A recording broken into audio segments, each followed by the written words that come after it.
بسم اللہ الرحمن الرحیم ایاک نعبد و ایاک نستعین۔ اللہ تیری عبادت کرتے ہیں اور صرف تیرے سے مدد مانگتے ہیں۔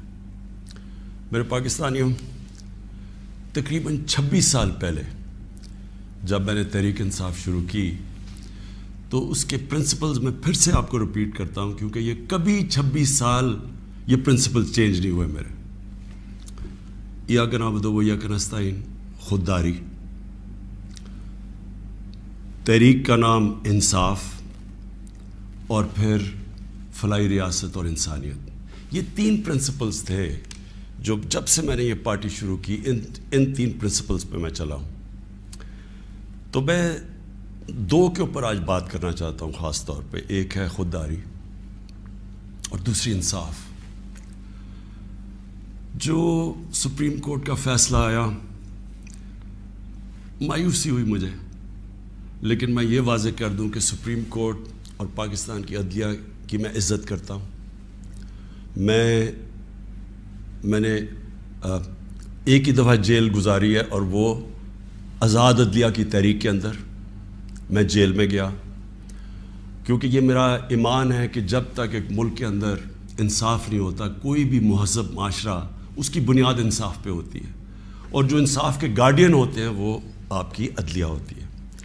تو میں یہ کہتے ہوئے مجھے افسوس ہوا، اور افسوس کیوں ہوا میں یہ اپنی قوم کے سامنے واضح کر دوں کہ جو بھی عدلیہ کا فیصلہ ہم ایکسیپٹ کرتے ہیں۔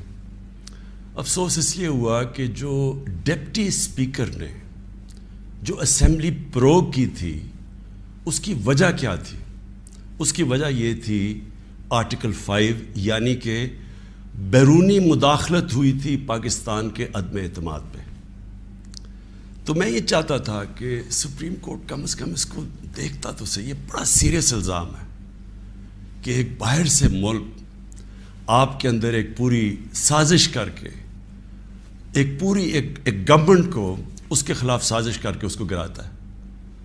تو اس کے یہ اتنا سیریس ایلیگیشن تھی کہ میں چاہتا تھا کہ اس کی کوئی پروب ہو۔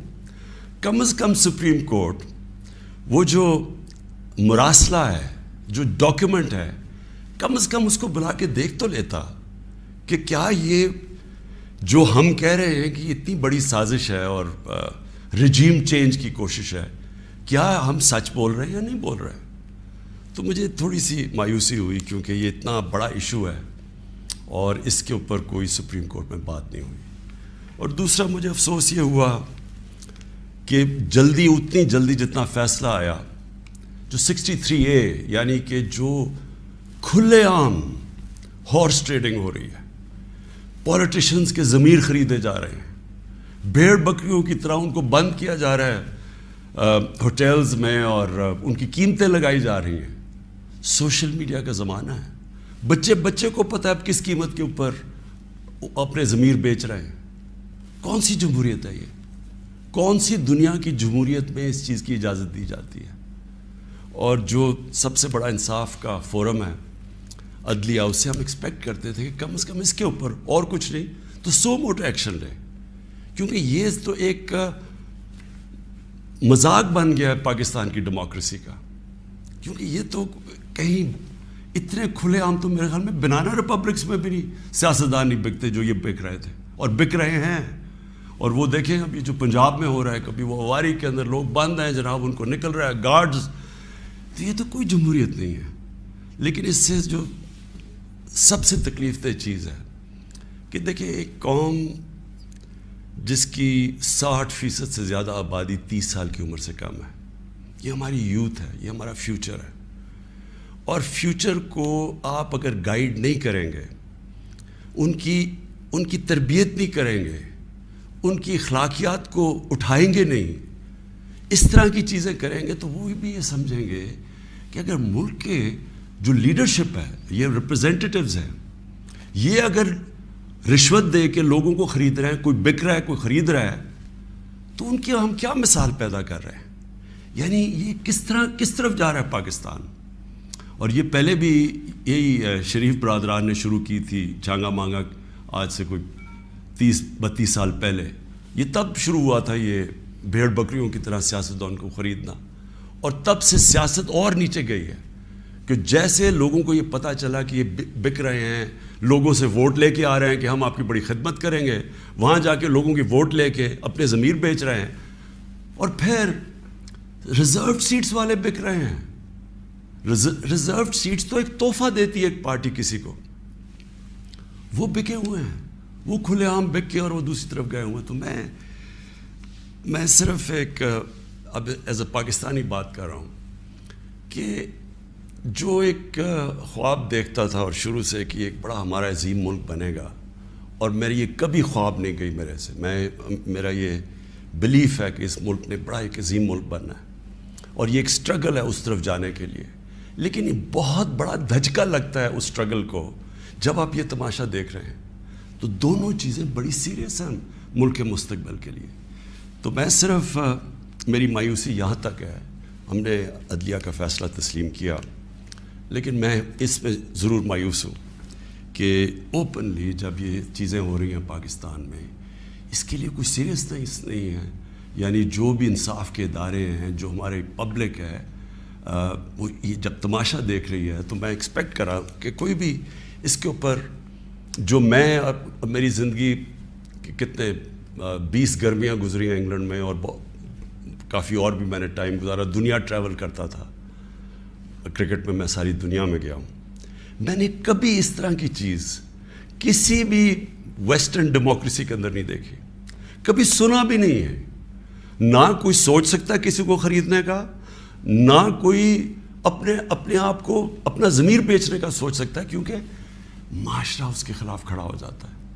جو میں نے اپنے لوگوں کو امر بالمعروف پہ بلایا تھا یہاں اسلام آباد میں، وہ اس لیے بلایا تھا کہ میں نے اپنی قوم کو یہ بتا رہا تھا، آپ کی ذمہ داری ہے کہ جب آپ ایسی چیز دیکھتے ہیں، اگر آپ بدی کو کچھ نہیں کرتے، روکتے نہیں ہیں، وہ پھیل جاتی ہے معاشرے میں. وہاں جو میں نے دیکھا ہوا ہے ان معاشروں کے اندر جو مسلمان بھی نہیں ہیں، آپ یقین کریں جس طرح وہ امر بالمعروف پہ کھڑے ہوتے ہیں، میں تو کسی مسلمان معاشرے کو بھی اس طرح نہیں کھڑے ہوتے دیکھا. آپ ہمارے بیرون ملک پاکستانی ہیں، کبھی ان سے پوچھیں تو صحیح کہ کس طرح وہ معاشرے اچھائی کے ساتھ کھڑے ہوتے ہیں، بدی کے خلاف ہوتے ہیں، حق کے اوپر کھڑے ہوتے ہیں، باطل کے خلاف کھڑا ہو جاتے ہیں، قوم کھڑی ہو جاتی ہے. جب برطانیہ میں 20 لاکھ لوگوں کے ساتھ میں نے بھی مارچ کی آج سے 20 سال پہلے عراق وار کے خلاف، تو برطانیہ کو فائدہ ہو رہا تھا عراق وار سے، وہ تیل کی جنگ تھی، لیکن لوگوں نے نکلے، انہوں نے کہا آپ بڑا غلط کر رہے ہیں، آپ جھوٹ بول رہے ہیں. تو قوم نکلی. یہ زندہ قوم کی نشانی ہے. تو میری آج اپنی قوم سے بھی یہ ہے کہ وہ، اور میں آپ کو بعد میں اس کے اوپر بھی آؤں گا جب میں اپنی تقریر ختم کروں گا کہ آگے ہم نے کرنا کیا ہے. لیکن میں اپنی قوم کو بھی کہتا ہوں کہ اگر آپ اس طرح کی چیز کہ ایک باہر سے سازش ہو کے گورنمنٹ گر رہی ہے اور وہ پلان کر کے پورا ایک پلاٹ ہے جس کے اوپر میں ابھی بعد میں بتاتا ہوں، تو یہ آپ نے اپنے آپ کو بچانا ہے. جو اپنے بچوں کا مستقبل بچانا چاہتا ہے اس ملک میں، آپ اگر اس کے خلاف نہیں کھڑے ہوں گے، کسی نے اور آ کے آپ کو نہیں بچانا. قوم کھڑی ہوتی ہے اس کے اوپر، یہ بدی کے خلاف. اب میں آتا ہوں جی، یہ جو مراسل ہے یہ کیا ہے. پہلے تو یہ سمجھیں اس کو ایک سائفر ایک ہوتا ہے. سائفر کا مطلب کیا ہے؟ سائفر یہ ہوتا ہے کہ ہماری جو ایمبیسیز ہوتی ہیں باہر، وہ فورن آفس کو ایک کوڈڈ میسج میں سیکرٹ میسیجنگ کرتی ہیں کہ جو بھی ان کی انٹریکشن دوسرے ملکوں میں ہو رہا ہوتا ہے. وکی لیکس کا آپ کو سنا ہوگا چند سال پہلے، وہ کیا تھا؟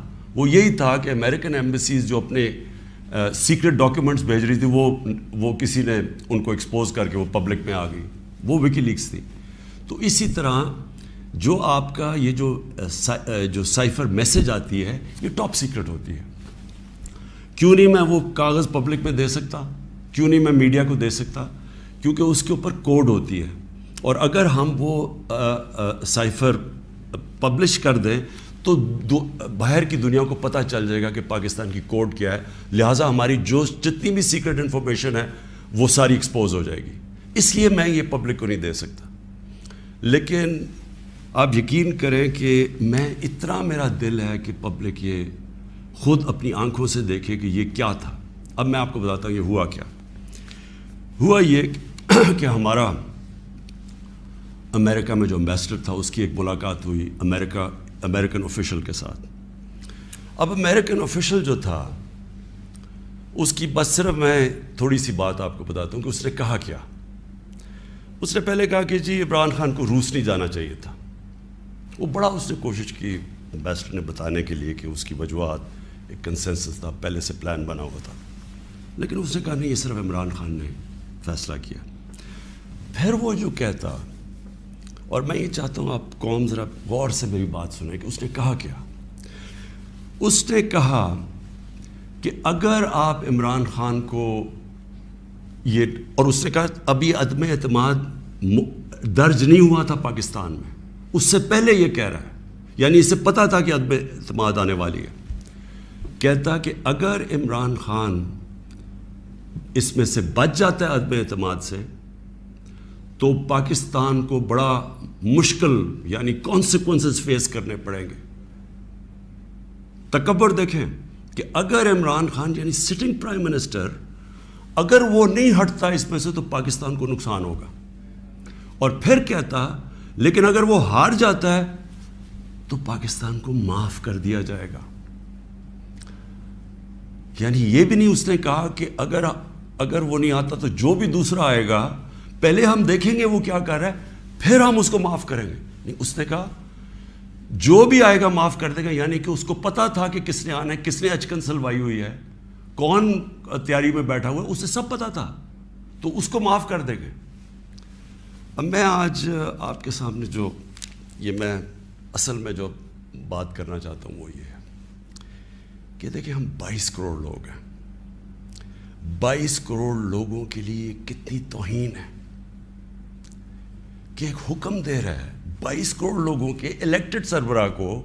وہ پتہ نہیں وہ کس کو حکم دے رہا ہے, کیونکہ میں تو چیف ایگزیکٹو ہوں, مجھے نہیں دے رہا.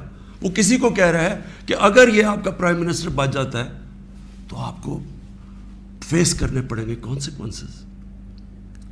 اور پھر کہتا ہے کہ اگر یہ ہٹ گیا تو معاف کر دیں گے ہم آپ کو. میں صرف آپ کو یہ کہنا چاہتا ہوں کہ میرے پاکستانیوں, اگر ہم نے اس طرح ہی زندگی گزارنی ہے تو ہم اپنے آپ سے سوال پوچھیں کہ ہم آزاد ہوئے کیوں تھے. ہم کیوں 23 مارچ کو سیلیبریٹ کرتے ہیں, ہم کیوں جناب 14 اگست کو بڑا جشن بناتے ہیں. اگر ہم نے اسی طرح رہنا ہے کہ باہر سے حکم آ رہا ہے کہ جی آپ نے اگر اس کو نہ ہٹایا, اور پھر ہوتا کیا کہ وہ شروع ہو جاتی ہے, ایک دم ہمارے لوگ جانے شروع ہو جاتے ہیں. ہمارے جو اپنی پارٹی کے ایک دم پتہ چلتا ہے جی, ان کو ایک دم پتہ چلا کہ وہ تو جی تحریک انصاف تو بڑی گورنمنٹ بہت ہی بری ہے جی, عمران خان کی تو ساری برائیاں ان کو پتہ چل جاتی ہیں, اور وہ سارے ادھر اور ان کو بند کرنا شروع کر دیتے ہیں سندھ ہاؤس میں, اور وہ سارے ایک دم سارا ڈرامہ شروع ہو جاتا ہے. میڈیا کے اندر بھی پیسہ چل رہا ہوتا ہے. میڈیا کی یعنی میڈیا کو بھی شرم نہیں آئی کہ ایک لوگ پارٹی کے ٹکٹ پہ الیکٹ ہو کے دوسری پارٹی میں جا رہے ہیں, سب کو پتہ ہے پیسے لے, وہ بھی اس کی سپورٹ کر رہا ہے, بڑا جشن بنایا جا رہا ہے جی, وہ گورنمنٹ گر رہی ہے, یعنی جس طرح کوئی بہت بڑا کارنامہ ہو گیا یہ. اور پھر ہمیں آہستہ آہستہ چیزیں پتہ چلنا شروع ہوتی ہیں. پتہ یہ چلتا ہے کہ ان کے ڈپلومیٹس, امریکہ کے ڈپلومیٹس ہمارے لوگوں سے مل رہے ہیں. چند مہینے پہلے میرے اپنے 2 آ کے, ایک میرا کے پی کا منسٹر عاطف خان, وہ مجھے بتاتا ہے کہ ہماری شندانہ ہماری ایم این اے ہے, وہ کہتے جی ہمیں امریکن ایمبیسی میں بلا کے انہوں نے باقاعدہ کہا کہ یہ عدم اعتماد آنے لگی ہے عمران خان کے اوپر, اور ان سے بڑی لمبی یعنی چند مہینے پہلے ان کو پتہ تھا کہ آ رہی ہے عدم اعتماد. تو آہستہ آہستہ پتہ چلا کہ یہ تو پورا پلان بنا ہوا تھا, تو یہ پوری اسکرپٹ چل رہی تھی یہاں. تو میں پھر اپنی قوم سے یہ کہنا چاہتا ہوں کہ دیکھیں یہ ضروری ہے ہم سب کے لیے فیصلہ کرنا کہ ہم کیا چاہتے ہیں. ہم ایک آزاد قوم بننا چاہتے ہیں, خوددار قوم بن کے رہنا چاہتے ہیں, یا اس طرح کے غلام چاہتے ہیں. اور کس طرح کے غلام, کیوں ان کو پتہ تھا کہ جناب شیروانی سلائی ہوئی ہے شہباز شریف نے, اس نے باقاعدہ میسیجنگ کی. اس نے کہا جناب بیگرز آر ناٹ چوزرز, ان کو میسیج کہ جی جو مقروض ملک ہوتا ہے اس کو غلامی کرنی پڑتی ہے, بیگرز آر ناٹ چوزرز. وہ دوسرا ان کا منسٹر بھیجتا ہے جی ہم تو لائف سپورٹ مشین پہ ہیں، تو وہ تو جب امریکہ چاہے بند کر دے، یعنی ہم تو ہیں غلام۔ پہلے تو ان دونوں سے پوچھو کہ آپ 30 سال سے یہ ساری آپ کی پارٹیز حکومت میں تھیں، تو کس نے یہ لائف سپورٹ مشین اور یہ مقروض کیا ملک کو؟ یہ کیا 3.5 سال میں ہوا ہے؟ 30 سال سے تو آپ پاور میں بیٹھے ہوئے ہیں، اور آج آپ کہہ رہے ہیں کہ جی کیونکہ جی ہمیں پر قرضے چڑھے ہوئے ہیں تو ہمیں تو غلامی کرنی پڑے گی۔ مجھے یہ قوم کے سامنے میں رکھتا ہوں، دیکھیں مجھے تو مغرب باقی سب سے بہتر جانتی ہے، اگر کسی کو بھی وہ جانتی ہے اس ملک میں وہ عمران خان کو جانتی ہے۔ مجھے تو 23 سالوں سے وہ جانتے ہیں لوگ، میری تو ان کے پاس ساری پروفائل پڑی ہے، تو وہ کیوں یہ کہہ رہے ہیں کہ جی اس کو نکالنا ہے؟ کیا میں نے ان کے غلطی کی ہے؟ کیا جرم کیا ہے؟ اور میں آپ کو بتاتا ہوں جرم کیا ہے۔ سب سے بڑا جرم یہ ہے کہ انہوں نے ساری پروفائل جب میری دیکھی، اور ان کو پتہ ہے پہلے سے کہ اس نے ڈرون اٹیکس کی مخالفت کی، اس نے عراق وار کی مخالفت کی، اس نے افغانستان مسلسل کہتا رہا کہ یہ ملٹری سلوشن نہیں ہے افغانستان میں، یا یہاں مذاکرات سے بات ختم ہوگی۔ اس نے ڈرون اٹیکس جب ہوئے یہاں، یہی جو بیگرز اینڈ چوزرز، یہ اور اس کا بھائی جب پاور میں تھے اور آصف زرداری، تو 400 ڈرون اٹیکس جب پاکستان میں ہوئے تو کس نے بولا؟ کس نے مظاہرے کیے؟ کس نے دھرنے دیے؟ عمران خان نے دیے۔ تو ان کو سب پتہ تھا، ان کو یہ پتہ ہے کہ عمران خان نہ اس کی کوئی چوری کے پیسے باہر پڑے ہیں، نہ اس کی کوئی جائیداد باہر پڑی ہے، نہ اس کے کوئی باہر بینک اکاؤنٹس ہیں، یعنی کہ وہ کنٹرول نہیں ہو سکتا۔ تو لہٰذا یہ اس کا قصور ہے کہ کیونکہ وہ ہمارا پتلا نہیں بن سکتا، اس لیے اس کو ہٹانا بڑا ضروری ہے۔ اور یہ سارا کچھ جو ڈرامہ ہو رہا ہے یہ صرف ایک آدمی کو ہٹانے کے لیے ہو رہا ہے۔ تو ان کی کیا ان کو خاصیت پسند ہے؟ ان کو پتہ ہے کہ یہ اپنے پیسے کے لیے یہ اس ملک کی ہر قسم کی قربانی دینے کے لیے تیار ہے۔ 400 ڈرون اٹیکس میں نے بتایا، یہ کبھی ان کے منہ سے سنا تھا کہ یہ ہر ہیومینیٹیرین لاز، ہر ہیومن رائٹس کی وائلیشن ہے کہ آپ آپ ان کی مدد کر رہے ہیں، آپ قربانیاں دے رہے ہیں، اور وہ آپ بمباری کر رہے ہیں۔ اور بمباری کس طرح لوگوں کو مار رہے ہیں؟ ایک آدمی 4000 میل سے فیصلہ کرتا ہے کہ جناب یہ دہشت گرد، اور اوپر سے بٹن دباتا ہے اور وہ نیچے مر جاتے ہیں۔ ادھر فلمیں بنی ہیں امریکہ کے اوپر، اس کے اوپر ایک میں نے فلم بھی دیکھی ہوئی ہے، یہ جو ڈرون اٹیکس کرتے تھے، کس کو اب کابل میں ڈرون اٹیک ہوا تھا، پہلے رپورٹ آئی جی کہ پتہ نہیں 8 وہ آئیسل کے ممبرز مر گئے، دہشت گرد مر گئے، اگلے دن پتہ چلا جناب ایک آدمی اور اس کے بچے مر گئے۔ تو آپ کو پتہ ہے کہ کتنی دفعہ قبائلی علاقے کے اندر اس طرح لوگ مرے، ہمارے لوگوں کو کیسے، یعنی 400 ڈرون اٹیکس ایک دم مدرسے میں کر دیا، 80 بچے بیچارے مر گئے، شادیوں پہ اٹیک ہو گیا، کوئی پوچھنے والا نہیں تھا، کیونکہ یہ اپنے پیسے کے غلام ڈرے ہوئے تھے کہ کہیں وہ ناراض ہو گیا تو ہمارا وہ حال نہ ہو جو آج روسیوں کا حال ہو رہا ہے، جو یوکرین کی جنگ کی وجہ سے آج روسیوں کے وہ ضبط کر رہے ہیں اکاؤنٹس، ان کے آج وہ جو ان کی آف شور اکاؤنٹس ہیں، جو ان کی پراپرٹیز ہیں، وہ ضبط کر رہے ہیں۔ تو یہ تو اس لیے کنٹرولڈ ہے، اور اس لیے وہ چاہ رہے ہیں کہ یہ آ جائیں تاکہ پھر سے پاکستان کو جو وہ فیصلہ کریں ہم وہ کریں۔ تو میں پھر سے اپنی قوم کو کہتا ہوں، ہمیں نے یہ فیصلہ کرنا ہے کہ ہمیں کس طرح کا پاکستان چاہیے۔ میں آپ کو آج مجھے افسوس اور تکلیف بھی ہوتی ہے کہتے ہوئے، ہمارے ساتھ ہی ہندوستان آزاد ہوا تھا، میں ہندوستان بھی باقیوں سے بہت بہتر جانتا ہوں، میری دوستیاں بھی تھیں، کرکٹ کی وجہ سے بڑا مجھے رسپیکٹ بھی ملا، پیار ملا، میری لوگوں سے وہاں واقفیت بھی بڑی ہے۔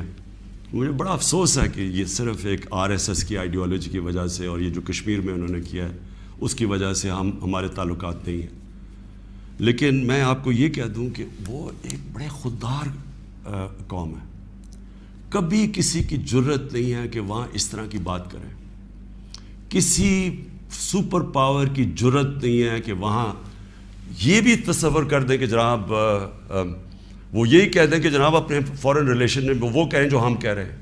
اب دیکھ رہے ہیں وہ روسیوں سے حالانکہ ساری سینکشنز لگی ہوئی ہیں، وہ کہہ رہے ہیں جی ہم تیل امپورٹ کرتے ہیں، ہمارے لوگوں کی بہتری ہے۔ تو عمران خان کا بھی یہی پرابلم ہے۔ میں یہ کہتا ہوں کہ کسی سے ہماری لڑائی نہیں ہے، نہ میں کسی کا اینٹی ہوں، نہ کسی ملک کا اینٹی ہوں، میں صرف یہ کہتا ہوں کہ جو میرے لوگوں کے فائدے کے لیے پہلی چیز وہ ہے میرے 22 کروڑ لوگوں کے لیے، اس کے بعد میں دنیا کی باقی چیزیں ماننے کے لیے تیار ہوں، لیکن میں اپنے لوگوں کو قربان نہیں کر سکتا کسی اور قوم کے خاطر جو ہم نے وار آن ٹیرر میں کیا ہے۔ 80,000 اپنے لوگ ہم نے مروائے، ملک تباہ کروا دیا۔ اب کوئی پوچھے بھی قبائلی علاقے میں، کبھی لوگوں سے تو پوچھیں ان کے اوپر گزری کیا تھی۔ 35 لاکھ لوگوں کی نقل مکانی کی۔ کبھی کسی نے اسیس کیا کہ وہ ساری جنگ میں ہم جو گئے ہیں، کبھی کوئی کمیشن بیٹھی ہے وہ یہ بتائے کہ ہمیں ملا کیا ہے؟ میں آپ کو بتاتا ہوں، ہمارے یہاں جو صاحب اقتدار ہیں وہ ڈالرز کے لیے میں آپ کو کہہ رہا ہوں ہمیں جنگوں کے اندر پھنسا دیتے ہیں۔ ہم جب سوویت یونین کے خلاف جو ہم فرنٹ لائن سٹیٹ بن گئے تھے، اگر ہم ڈالر امریکہ سے ایڈ لیے بغیر کرتے تو وہ بہت اچھی چیز تھی۔ ہم پھر اپنے بھائیوں کے لیے، افغانستانوں کی آزادی کے لیے ہم مدد کر رہے تھے۔ لیکن جب ہم کہہ رہے ہیں کہ جی یہ پینٹس ہے، ہمیں اتنے پیسے چاہیے، پیسے لے کے جب آپ کسی کے ساتھ شرکت کرتے ہیں وہ آپ کی عزت نہیں کرتے۔ جیسی وہ ہم افغانستان کا وہ روسی جب وہاں سے گئے 2 سال کے بعد پاکستان کے اوپر سینکشنز لگ گئی، کسی نے نہیں پرواہ کی کہ ہم نے کتنی قربانی دی۔ 5 لاکھ ریفیوجی، 5 ملین 50 لاکھ پاکستان میں ریفیوجیز تھے۔ کلیشنکوف، سیکٹیرین ٹیررزم، وہ سارا اس کے فور کسی نے نہیں اپریشیٹ کیا کہ جی پاکستان، بلکہ انہوں نے سینکشنز لگا دی کیونکہ وہ ہم تو پیسے دے رہے ہیں، اس لیے کوئی پرواہ نہیں۔ وہ پھر 9/11 آیا، پھر ہم ان کے ساتھ چلے گئے اور پھر ہم نے کہا جی ہاں ہم بڑی کوئی جنگ لڑ رہے ہیں۔ پہلے ہم فورن آکوپیشن کے خلاف جنگ لڑ رہے تھے، اب ہم کہہ رہے ہیں کہ جو فورن آکوپیشن ہے اس کے خلاف جو لڑتا ہے وہ دہشت گرد ہے اپنے ملک کو۔ تو کتنی پاکستانوں کی ذلت ملی ہمیں اس میں۔ کبھی آپ اینالائز کریں کہ اس سے ہمیں فائدہ کیا ہوا، نقصان کیا ہوا۔ مجھے پتہ ہے کیا نقصان ہوا، اور مجھے پتہ ہے کہ ہمیں اس سے کوئی فائدہ بھی نہیں اور اپریشیٹ بھی نہیں ہوا ہے، بلکہ وہاں بھی ذلت اٹھانی پڑی۔ تو میرا پوائنٹ یہ ہے کہ اس ملک نے کبھی یہ فیصلہ کرنا ہے کہ ہماری فورن پالیسی جب تک ہمارے لوگوں کی بہتری کے لیے نہیں ہوگی، ہم نے کوئی قسم کی فورن پالیسی نہیں بنانی، کیونکہ اب ہماری 22 کروڑ لوگ ہیں۔ ہمیں سب سے زیادہ کوشش کرنی ہے کہ کیسے ہم نے اپنے لوگوں کو غربت سے نکالنا ہے۔ وہ غربت سے ہم تب نکالیں گے جب ہم کسی کانفلکٹ کا حصہ نہ بنیں، جب ہم امن میں شرکت کریں لیکن جنگ میں کسی کے ساتھ شرکت نہ کریں۔ اگر کوئی کہے بیسس چاہیے تو نہیں، ہم بیسس دے سکتے کیونکہ ہم پہلے مار کھا چکے ہیں اس میں۔ اس لیے وہ مجھے افسوس سے کہنا پڑتا ہے کہ ان کو وہ لوگ پسند ہیں جو کہ ان کی ہر بات مانیں گے، جو کہیں گے کہ بیگرز آر ناٹ چوزرز، جو کہیں گے کہ جی پاکستان لائف سپورٹ مشین پہ تو مدد کرو۔ ان کو اس طرح کے لوگ چاہیے، یعنی جو پہلے سے ہی گرے ہوئے ہوں گے۔ وہ کہتے ہیں نا وہ طفل کیا گرے جو گھٹنوں کے بل چلے، جو گھٹنوں کے اوپر بیٹھے وہ ان کو پسند ہے۔ لیکن میں اپنی یوتھ سے آج کہنا چاہتا ہوں کہ دیکھیں، آپ کا مستقبل آپ کے ہاتھ میں ہے، ملک کی ساورنٹی آپ کے ہاتھ میں ہے۔ اپنی جمہوریت کو، اس کی حفاظت کون کرتا ہے؟ کوئی فوج نہیں کر سکتی جمہوریت کی حفاظت، کوئی باہر سے فورن پاور نہیں کر سکتی۔ قوم اپنی جمہوریت کی حفاظت کرتی ہے، قوم اپنی ساورنٹی کی حفاظت کرتی ہے۔ یہ جو ہماری ساورنٹی کے اوپر اٹیک ہوا ہے، میں آج آپ کو کہہ رہا ہوں، آج آپ اس کے اوپر سٹینڈ نہیں لیں گے، آگے سے یہ ہوا کرے گا کہ جو بھی آئے گا نا پاور میں، جو بھی آئے گا وہ پھر سب سے پہلے دیکھے گا کہ جی آپ کو کوئی سپر پاور تو ناراض نہیں ہو رہی، اور وہ پھر وہی کرے گا جو وہ چاہیں گے، کیونکہ اس کو ڈر ہوگا کہ انہوں نے 5, 10, 15 ارب روپیہ خرچ کرنا ہے اور میری کرسی الٹا دینی ہے، اور وہ انہیں اپنی پاور بچانے کے لیے پھر وہ سارے جس طرح یہ ہیں کہ بیگرز آر ناٹ چوزرز، اسی طرح کے لوگ آئیں گے۔ کوئی بھی جب تک قوم اپنی لیڈرشپ کے ساتھ نہیں کھڑی ہوگی اور قوم نہیں کہے گی کہ ہم اپنے ملک کو ایک آزاد ملک دیکھنا چاہتے ہیں، ہماری فورن پالیسی ساورن ہونا چاہیے، ہم اپنے ملک کے مفادات کے لیے، اپنی قوم کے لیے، ہمارے جو لوگ ہیں 22 کروڑ لوگ، ان کے فائدے کے لیے فورن پالیسی بنے گی۔ اور وہ فورن پالیسی وہ ہے جو ہم سب سے اچھے تعلقات رکھیں۔ ہم امریکہ کو بار بار ان کو سمجھائیں کہ ہم کوئی میں عمران خان اینٹی امریکن نہیں ہے، لیکن ہم نے بڑی بری حالات دیکھے ہوئے ہیں۔ ہم نے آپ کی جو ہم کوئی ٹیشو پیپر کی طرح استعمال ہونے والی قوم نہیں ہے کہ آپ استعمال کریں اور پھر پھینک دیں. ہم آپ کے ساتھ جب جو ایک ورڈ ہوتا ہے میوچلی بینیفٹ, آپ کو بھی جس کا فائدہ ہو ہمیں بھی فائدہ ہو. ون سائیڈڈ ریلیشن شپ کسی سے نہیں چاہیے. اور پھر میں کہتا ہوں ہندوستان کو دیکھ لیں, اتنی کسی کی جرت نہیں ہے, کسی کی جرت تھی کہ اس طرح کی بات کرتے ہیں ہندوستان میں. یورپین یونین کے جب ایمبیسڈرز نے یہاں بالکل پروٹوکول کے خلاف سٹیٹمنٹ دی کہ جی پاکستان کو روس کے خلاف سٹیٹمنٹ دینی چاہیے, کیا وہ ہندوستان میں کہہ سکتے ہیں؟ کیا ان کی جرت ہے ہندوستان میں ایسی سٹیٹمنٹ دیتے ہوئے؟ کیونکہ ہندوستان ایک ساورن ملک ہے اور ہم ساتھ ہی آزاد ہوئے تھے. تو میری اپنی قوم سے یہ ہے کہ دیکھیں آپ نے اپنی ساورنٹی کو پروٹیکٹ کرنا ہے. اور میں نے آخر میں اپنی یوتھ سے جو میں بات کرنا چاہتا تھا کہ دیکھیں میں تو یہ امپورٹڈ گورنمنٹ کو بالکل تسلیم نہیں کروں گا. میں نکلوں گا اپنی قوم کے اندر. میں تو میری تو کوئی باپ پولیٹکس میں نہیں تھا, میرا کوئی رشتہ دار یا کوئی میں پولیٹیکل فیملی سے تو تھا نہیں.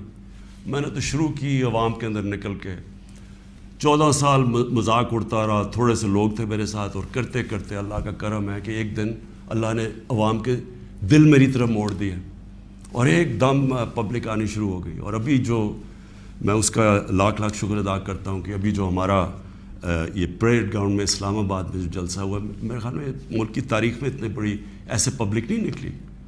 تو میں تو پبلک نہیں مجھے لے کے آئے ہیں, پبلک کے ساتھ ہی میں نے آنا ہے. میں نے اس لیے شاید ہی پاکستان میں اس کی کوئی مثال نہیں ہے کہ جب انہوں نے وہ عدم اعتماد میرے اوپر یہ لے کے آئے تو میں نے اپنی اسمبلی ڈیزالو کر دی, اپنے آپ کو ڈیزالو کر دیا اور عوام کے پاس میں نے کہا لوگوں کے پاس جاتا ہوں کہ الیکشن کروائیں, فیصلہ کر لیں, الیکشن سے الیکٹ کریں لوگوں کو. یہ کیا طریقے جی پیچھے سے مل کے کوئی باہر سے کانسپریسی پیسے دے کے کوئی ادھر خرید کے اور جناب آپ وزیر اعظم بن گئے. یہ کون سی جمہوریت ہے؟ یہ کس جمہوریت کے اندر اس طرح کے وزیر اعظم بنتے ہیں؟ کیا اس کی کریڈیبلٹی رہ گئی ہے؟ اور وہ کیا بنے گی پارلیمنٹ جس کے اندر جو ایک دوسرے کو چور کہتے, سارے ایک دوسرے کو یہ چور کہتے تھے, ساروں نے ایک دوسرے کے اوپر کرپشن کیسز بنائے, سب ایک دوسرے کے اوپر ایسی زبان استعمال کرتے ہیں. 20 سال دیکھ لیں کیا کیا ایک دوسرے کو کہتے ہیں. اب یہ سارا یہ جمگٹا اکٹھا ہو جائے گا اور صرف ایک مسئلہ ہو, کسی طرح بس پاور مل جائے تاکہ پھر سے پہلے جو NRO 1 ملا تھا ان کو ساروں نے انہوں نے مل کے جو چوری کی, جنرل مشرف نے انہوں NRO دے دیا, اب یہ NRO 2 ہوگا. آتے ساتھ ہی پاور, اچھا کیوں نہیں عوام کے پاس گئے؟ انہوں نے کہا 3.5 سال کہ جناب یہاں تو بڑی نااہل حکومت ہے, یہ ایسے ہے, لوگوں میں جائیں گے وہ انڈے ماریں گے. تو ہم تو کہہ رہے ہیں لوگوں میں آؤ, اور اب یہ پوری کو اب بھاگ رہے ہیں لوگوں کے اندر. کیوں یہ بھاگ رہے ہیں؟ کیونکہ ان کا مقصد کوئی یہ عوام کی پالیٹکس نہیں ہے. ان کا مقصد صرف یہ ہے کہ وہاں اسمبلی میں آئیں. سب سے پہلا یہ کام میں آج آپ کو کہہ رہا ہوں اور میری قوم آپ کو اس کے اوپر نظر رکھنی ہے کیونکہ یہ آپ کا پیسہ چوری ہوا ہے. انہوں نے نیب کو ختم کرنا ہے, انہوں نے اپنے کرپشن کیسز ختم کرنے ہیں. اس وقت حالات یہ ہیں کہ یہ جو سارے ضمانت کے اوپر ہیں, یہ ان کو کیا ڈر کس چیز کا ہے؟ ان کے سارے کیسز آنے لگے ہیں سامنے, تو وہ جلدی جلدی ہٹانا چاہتے تھے کہ کسی طرح یہ اپنے کیسز سے نکل جائے. تو قوم نے نظر رکھنی ہے. پھر انہوں نے, میں دوسری چیز آپ کو کہوں, یہ کبھی انہوں نے نیوٹرل امپائر سے میچ نہیں کھیلا. ان کا سب سے بڑا خوف یہ ہے کہ وہ جو EVM مشین ہے جو ہندوستان میں بھی ہے, جو جوڈیشل کمیشن بنی تھی 2015 میں, اس کی فائنڈنگ صرف یہ تھی کہ جتنے بھی مسئلے آئے ہیں اگر آپ EVM مشین لے آئیں تو وہ سارے مسئلے حل ہو جاتے تھے. ہم نے تو اس لیے لے کے آئے ہیں. میں کرکٹ کی دنیا میں وہ ہوں 200 سالہ تاریخ میں جو کیپٹن نیوٹرل امپائر لے کے آیا تھا. میری یہی کوشش تھی کہ میں پاکستان میں وہ الیکشن کرواؤں جو صاف اور شفاف سب مان جائیں, کیونکہ ہر الیکشن کے اندر شور مچتا تھا. اور یہ وہ ریورس کریں گے, یہ EVM مشینز اس لیے ختم کریں گے کیونکہ انہوں نے دھاندلی کرنی ہے. انہوں نے ساری زندگی دھاندلی کی ہے. اور دوسری اوورسیز پاکستانیز کی ووٹنگ, جو اوورسیز پاکستانی ہیں وہ 90 لاکھ اوورسیز پاکستانی, ان کی ریمیٹنسز پہ ملک چلتا ہے. وہ آج اپنا پیسہ بند کر دے تو ہم بینکرپٹ ہیں. وہ جو بیچارہ پاکستانی باہر بیٹھا ہوا ہے, کیا آپ کیوں نہیں ان کو ووٹنگ رائٹ دینا چاہتے؟ ان کے لیے ہم نے آئی ووٹنگ لے کے آئے تھے, ٹیکنالوجی کا استعمال, تو انہوں نے وہ ختم کرنی ہے. یہ اور پھر انہوں نے پوری گیم تیار کر کے تاکہ سارے اپنے نیچے لوگ لگ جائیں، ان کے جو بیوروکریٹس جو پرانے ان کے اپنے ہیں وہ لگا کے پھر میچ فکس کر کے انہوں نے الیکشن میں جانا ہے. اور وہ یہ سارا مسئلہ ہے. اگر یہ ڈیموکریٹس ہیں اور ان کو واقعی جمہوریت کی فکر ہے تو الیکشن اناؤنس کریں. آپ کہہ رہے ہیں نا کہ اب آپ بڑے پاپولر ہیں تو آئے الیکشن اناؤنس کریں، میدان میں آ جائے، دیکھیں پبلک کس کو ووٹ دیتی ہے. تو میں اپنی قوم کو آخر میں، میری زندگی سٹرگل ہے، کسی نے اتنی لمبی سٹرگل نہیں کی کہ کسی نے 22 سال اپنی زندگی کے نہیں گزارے سٹرگل کر کے آخر میں کامیاب ہونا. تو میں تو سٹرگل کے اوپر یوزڈ ہوں. میں تو اب ایک سٹرگل کے لیے تیار ہو گیا ہوں. میں نے تو اب پبلک میں نکلنا ہے اور میں نے سٹرگل کرنی ہے. میں آج اپنی ساری قوم کو کہہ رہا ہوں، یہ امپورٹڈ حکومت جو لانے کی کوشش ہو رہی ہے، پرسوں سنڈے کو آپ نے سب نے عشاء کے بعد آپ نے سب نے نکلنا ہے اور ایک زندہ قوم کی طرح احتجاج کرنا ہے، پرامن احتجاج کرنا ہے. میں پھر سے کہتا ہوں، کبھی بھی آپ نے احتجاج میں توڑ پھوڑ اور کچھ تصادم نہیں کرنا، پرامن احتجاج. لیکن آپ نے بتانا ہے کہ دیکھیں آپ نے اپنی فیوچر کو کی حفاظت کرنی ہے، آپ نے اپنی جمہوریت، اپنی ساورنٹی کی حفاظت کرنی ہے، اپنی آزادی کی حفاظت کرنی ہے. یہ جو باہر سے امپورٹ کر کے سازش کر کے اور ضمیر خرید کے یہ ڈرامہ جو ہو رہا ہے، آپ نے اس کی پروٹیسٹ کرنا ہے. یہ آپ کا فرض ہے. ایک زندہ قوم امر بالمعروف پہ کھڑی ہوتی ہے، اس سے قوم ایک زندہ قوم کا پتہ چلتا ہے لوگوں کو. اور میں یہ بھی کہہ دوں آخر میں کہ جو تاریخ ہے وہ کبھی کسی کو معاف نہیں کرتی. کون کیا رول پلے کر رہا ہے، تاریخ میں ہمیشہ یہ چیزیں سامنے آ جاتی ہیں. کون سے سپریم کورٹ کے فیصلے اچھے اور کون سے اس ملک کے لیے نقصان دہ، یہ ساری آپ تاریخ اٹھا کے دیکھ لیں، سامنے آ جاتی. تاریخ کبھی کسی کو معاف نہیں کرتی. لیکن ایک زندہ قوم ہمیشہ اپنے حقوق کے لیے کھڑی ہوتی ہے. اور ہمیشہ آپ کی سب سے بڑی کہ آپ نے یہ غلامی نہیں قبول کرنی. ایک آزاد قوم کی طرح آپ نے کھڑے ہونا ہے. ایاک نعبد و ایاک نستعین، لا الہ الا اللہ، کوئی خدا نہیں اللہ کے سوا. یہ نعروں پہ پاکستان بنا تھا. اس کے لیے قربانیاں دی تھی لوگوں نے. اس لیے قربانیاں نہیں دی تھی کہ کوئی باہر سے آ کے امپورٹڈ گورنمنٹ اوپر بٹھا دے اور ہم چپ کر کے تماشا دیکھتے رہیں. یہ اس لیے نہیں لوگوں کو، اس لیے وہ ہندوستان میں جو بیچارے مسلمانوں کے اوپر آج کل اتنے برے حالات ہیں، وہ انہوں نے بھی ووٹ دی تھی پاکستان کے لیے. انہوں نے اس لیے نہیں دی تھی کہ ہم آ کے ایک کیا امپورٹڈ گورنمنٹ کے نیچے ہم بیٹھ جائیں اور ہم جی حضوری کریں اور ہم کہیں جی ہم تو بیگرز آر ناٹ چوزرز. اس لیے نہیں پاکستان بنا تھا. تو آپ نے وہ پاکستان کی خواب کے لیے پرسوں سب نے آپ نے نکلنا ہے، عشاء کے بعد پرامن احتجاج کرنا ہے. اور میں اب آپ کے ساتھ ہوں گا، میں آپ کے ساتھ پوری سٹرگل کروں گا. میں کسی صورت تسلیم نہیں کروں گا کہ کسی قسم کی امپورٹڈ گورنمنٹ اس ملک کے اوپر مسلط کی جائے. پاکستان پائندہ باد.